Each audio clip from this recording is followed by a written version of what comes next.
Bancada do União Brasil, vereador Clóvis Xuxa na tribuna. Bom dia, presidente. Bom dia, nobres pares, colega, você que está nos assistindo, pessoal da rede social. Eu vou falar de uma operação que está acontecendo, Operação Tapa Buraco, da Codeca. A gente sabe que o nosso clima não está favorável para fazer esse tipo de trabalho. Essas pavimentação asfáltica e outras pavimentação de paralelepípedo, devido das grandes chuvas que está chovendo em Caxias do Sul.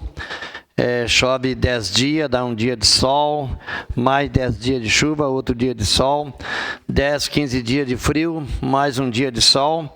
Mas aí a Codeca está fazendo uma operação tapa-buraco, embora a gente não concorda que dia de chuva, e o sindicato também dos servidores aí não tenha essa mesma visão que o servidor não pode sair na rua com chuva, eu também acho, mas está acontecendo essa operação tapa-buraco da Codeca.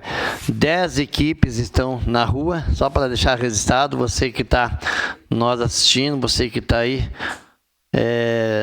participando da sessão, ficar sabendo que a Codeca está cumprindo a sua parte, está fazendo essa operação tapa-buraco, mas nós sabemos que seria bom que essa operação tapa-buraco fosse um dia de sol, né? Que esses buracos não tivesse úmido. A gente sabe que se continuar a chuva, vai levantar de novo.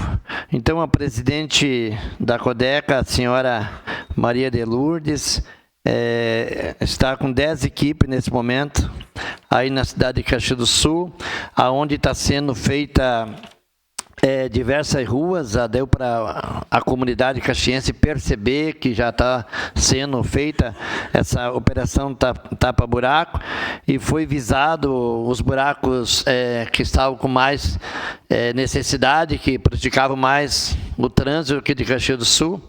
Então, essas 10 equipes estão aí nos 4 cantos da cidade fazendo essa operação tapa-buraco.